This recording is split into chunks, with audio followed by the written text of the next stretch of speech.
Bienvenue sur Faminimaliste, le podcast qui parle minimalisme en famille. Si vous êtes nouveau sur le podcast, bienvenue. Vous y trouverez ici des astuces, des méthodes et des réflexions pour vivre une vie concentrée sur l'essentiel et débarrassée du superflu. Et si vous n'êtes pas nouveau, je suis tellement contente que vous me suiviez depuis un moment. Merci pour tous vos partages, vos cœurs, vos étoiles, vos commentaires sur les plateformes d'écoute. Grâce à vous, je viens de passer le cap des 145 000 écoutes. Donc merci. Aujourd'hui, je reçois Alexandra, animatrice radio de l'émission C'est le moment de briller, qui est aussi disponible en podcast. Elle vient nous présenter la méthode Fly Lady, qui est une méthode d'organisation familiale, de tri, de désencombrement et bien plus encore. Allez, c'est parti pour l'épisode du jour. Bonjour Alexandra. Bonjour Hélène. Merci de venir sur le podcast. Je suis tellement contente de te rendre l'invitation. Avec grand plaisir, moi aussi, je suis trop contente d'être là. Eh bien écoute, on va passer un bon moment parce qu'en plus, tu m'as fait découvrir une méthode de désencombrement que je ne connaissais que de nom et j'ai hâte qu'on rentre dans le vif du sujet. Je vais commencer par te présenter et à la fin de la présentation, je te donnerai l'occasion de me dire si je dis des bêtises. Alors c'est parti. Tu t'appelles Alexandra Codine, tu habites dans le sud-ouest de la France et les habitants de la région de Toulouse reconnaîtront peut-être ta voix car tu es animatrice sur Radio Présence où tu présentes l'émission C'est le moment de briller que l'on peut aussi retrouver en podcast et à laquelle j'ai eu même le plaisir de participer récemment. Dans cette émission, souvent avec des invités, tu partages notamment les outils de la méthode Fly Lady pour faire du tri, organiser et alléger son quotidien dans le but de retrouver du temps pour soi, pour sa famille et pour ses proches. Tu es aussi la maman de 2 enfants, si je ne m'abuse, et bénévole pour plusieurs associations. Bref, tu as une vie bien remplie. Et si aujourd'hui tu es avec nous, c'est justement pour nous parler de cette fameuse méthode Fly Lady. Est-ce que j'ai dit des bêtises ? Rien, aucune bêtise, nickel. Excellent. Alors, on va commencer par la question rituelle avant de rentrer dans le vif du sujet de Fly Lady. Pour toi, c'est quoi la définition du minimalisme et est-ce que tu te définis comme tel ? Alors, avant le minimalisme, c'était plutôt une vision de cauchemar. Maintenant, c'est plutôt une vision de paradis. Pour moi, c'est la simplification. C'est la création d'espaces qui sont ordonnés, qui sont fonctionnels. On simplifie nos intérieurs.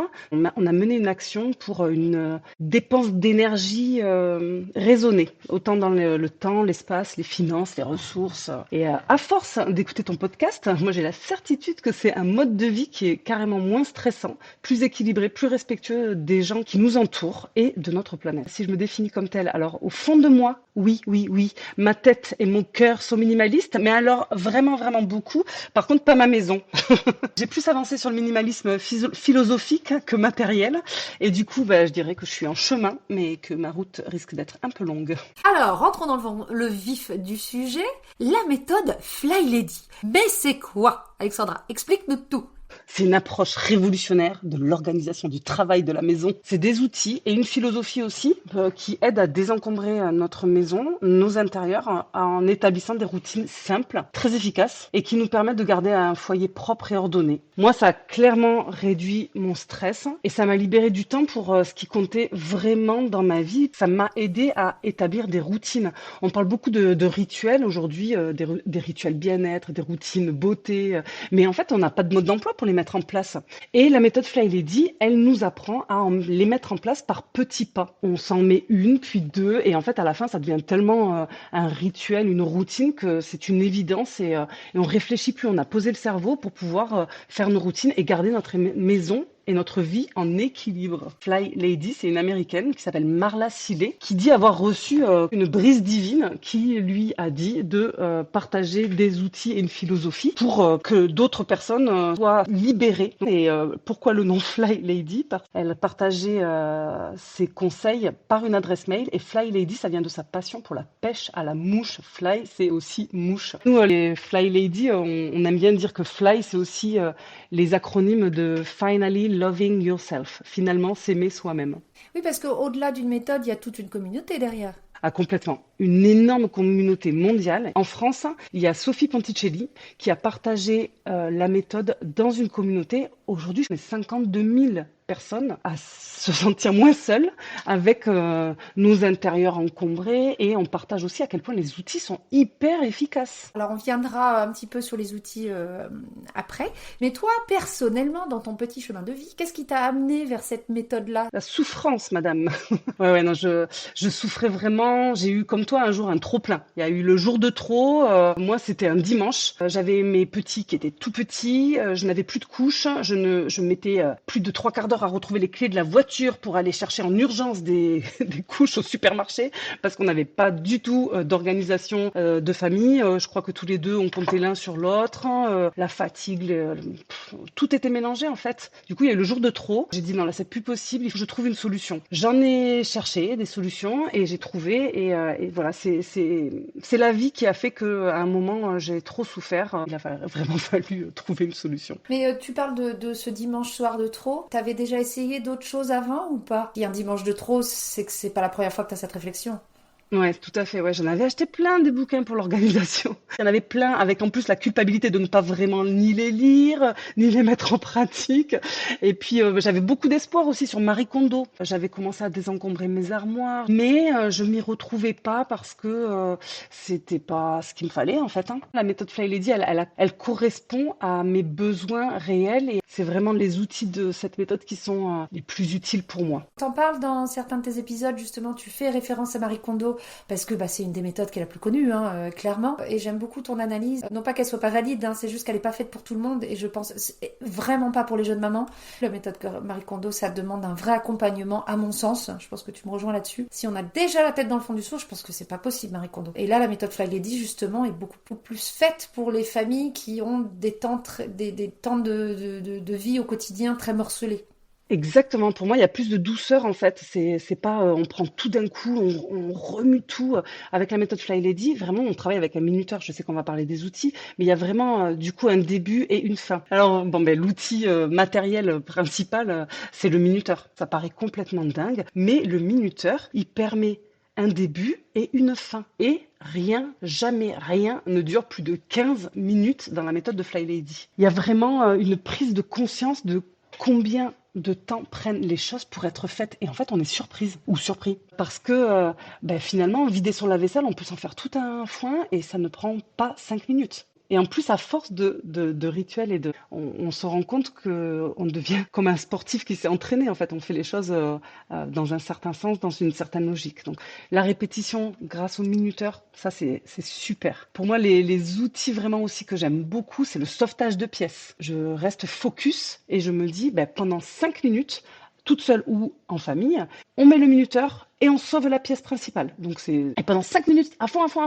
on range, on remet à sa place. Par contre, quand le minuteur il sonne, on lève les mains et basta. Et on accepte profondément l'imperfection. Et ça, c'est aussi quelque chose qui a changé ma vie. Parce que je ne veux pas les choses parfaites, moi. Je veux juste que ce soit apaisé et apaisant dans ma tête. Il va peut-être rester 3 Legos par terre, mais je m'en fiche. Ça sera à un autre moment de la journée. On a d'autres choses à faire que de passer notre temps à ranger. Le fait que ce soit régulier, c'est plus le bazar complet, quoi. Quand on dit sauvetage, moi ça me fait penser à plutôt de l'exceptionnel. Mais ce sauvetage de pièces dans la méthode Fly Lady, c'est un truc qu'on doit faire régulièrement?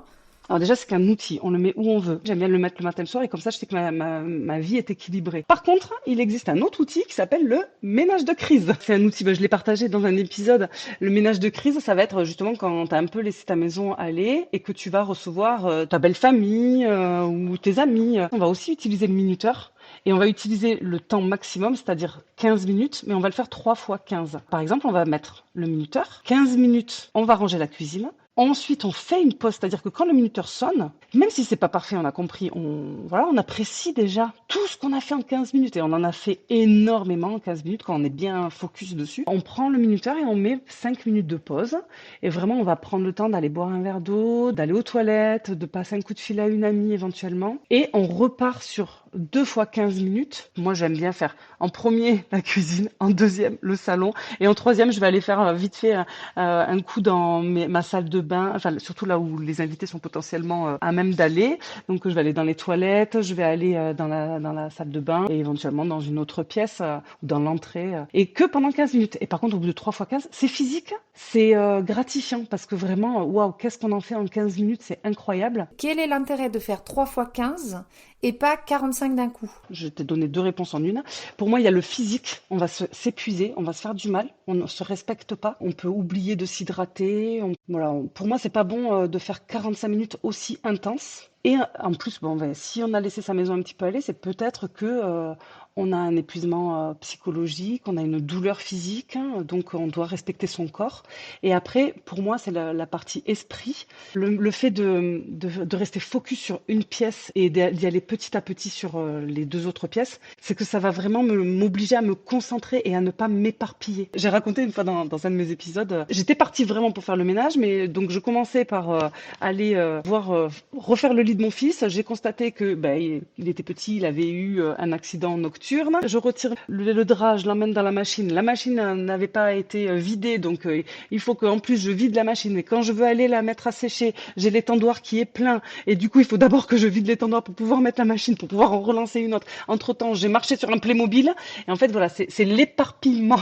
Et il y a quelque chose dont on n'a pas du tout parlé dans les outils, mais qui est hyper important dans la méthode Fly Lady, mais alors vraiment très important, c'est le repérage des voix négatives qu'on est vraiment amené dans une gymnastique cérébrale à transformer en phrases positives.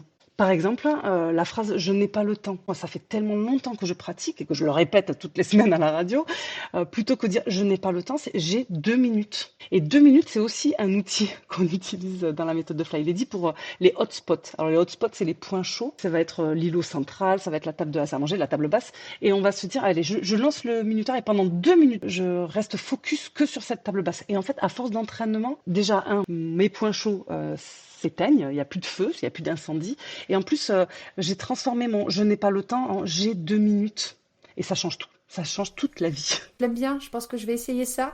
Parce que moi, je le transforme, le j'ai pas le temps par ce n'est pas ma priorité. Repérer les essentiels, c'est hyper important aussi. Hein. Repérer les choses qui sont vraiment prioritaires. Moi, ça m'a ramené clairement à un minimalisme psychologique, à ramener aux essentiels de ma vie en général. C'est-à-dire que j'ai complètement changé mon activité professionnelle, on a revu toute notre vie de famille et je pense que clairement, tout est arrivé grâce à la méthode de Fly Lady qui m'a appris à désencombrer et revoir les essentiels. Du coup, on peut se dire, bon, si j'ai envie d'utiliser la méthode Fly Lady pour désencombrer ma maison, est-ce que ça prend pas du coup des mois et des mois et des mois? Je me dis qu'à coup de quart d'heure par quart d'heure, est-ce qu'on n'a pas le danger de se décourager? Est-ce que ça fait pas juste durer un petit peu plus le supplice? Ça peut.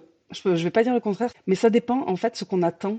Si on attend que ce soit que transformer sa maison en une maison qui va être vraiment plus minimaliste, visuelle en tout cas, ça peut prendre beaucoup de temps. Mais en attendant, il y a d'autres choses qui avancent en fait. C'est une méthode qui va pas forcément que sur le désencombrement, mais qui est surtout, ce que j'en comprends, axée sur les nouvelles routines.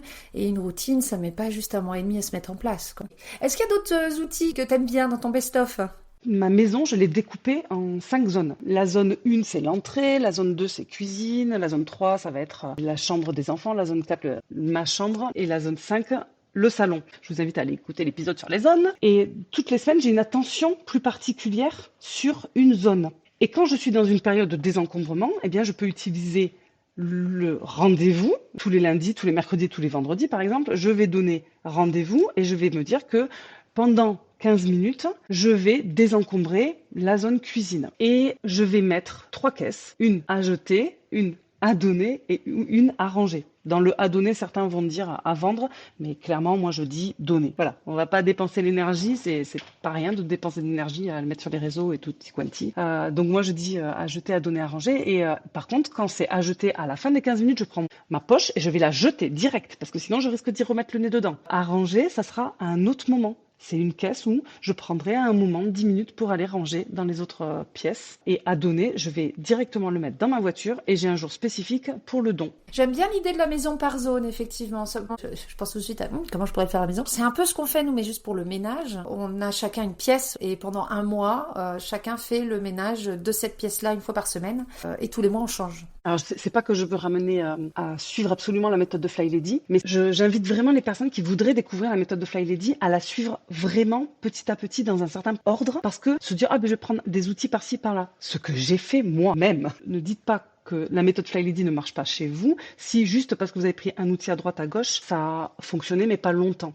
En fait, vraiment, il y a tellement l'histoire de instaurer des rituels, des routines, connaître les outils, qu'il faut vraiment, dans un certain ordre, avancer sur la méthode de Fly Lady. Il y a un programme de 31 petits pas. J'aimerais bien savoir si c'est facile d'embarquer les enfants là-dedans. Parce que je me dis, dès que tu me dis minuteur, ça aurait vachement marché quand mes enfants avaient l'âge des tiens. Ça réveille le challenge. Ça doit leur parler aux enfants, non? Ah, mais complètement. Parce qu'en plus, c'est pas très long. Tu vois, 5 minutes. Alors, effectivement, j'ai découvert la méthode Fly Lady parce que j'avais des bébés à la maison. Donc, ils ont toujours vu une maman en train de flyer, quoi. Il y a un matériel que je n'ai pas échangé, c'est les chaussures. En fait, on travaille avec des chaussures à lacets dans nos maisons. Donc, il y a vraiment une histoire de conditionnement du cerveau. Donc, bon, je vais pas rentrer trop dans les détails parce que ça peut perturber certains, cette histoire de chaussures à lacets.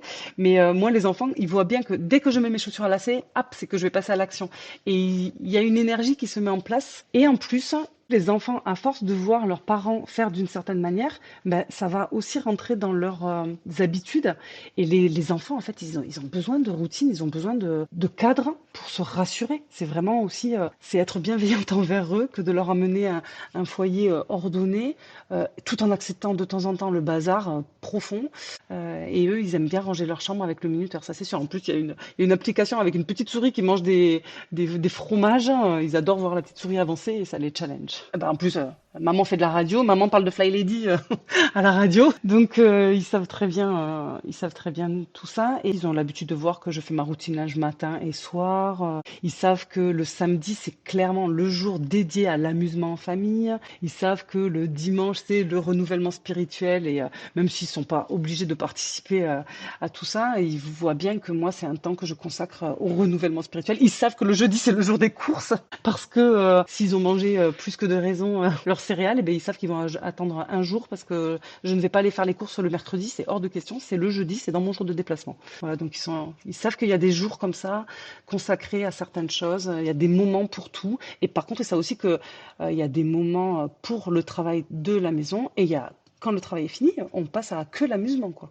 C'est pas j'ai pas dans ma tête ah non, désolé, je dois aller faire ça. Non, il y a un moment pour tout.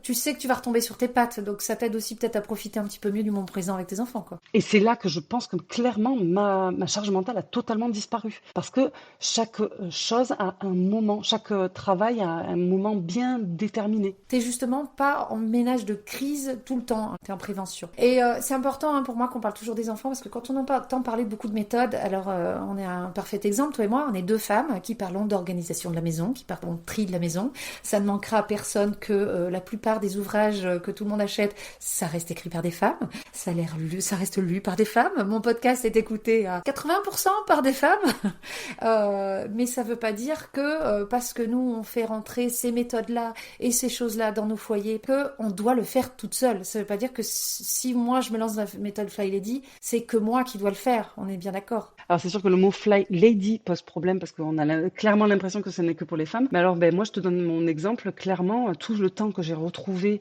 grâce à cette méthode et à cet apaisement qu'on a dans mon foyer, dans mon couple, mais ça m'a servi à me dégager du temps pour aller défendre les droits des femmes et des enfants dans une autre radio, en autre podcast, où vraiment je soulève toutes les problématiques de déséquilibre entre les hommes et les femmes. Et donc oui, cette charge mentale, elle est pour l'instant encore beaucoup sur les épaules des femmes, mais les choses peuvent changer. C'est aussi des questions d'habitude des fois, et parfois c'est aussi historiquement parce que les femmes, elles n'avaient le pouvoir que dans leur foyer, et on a du mal à lâcher.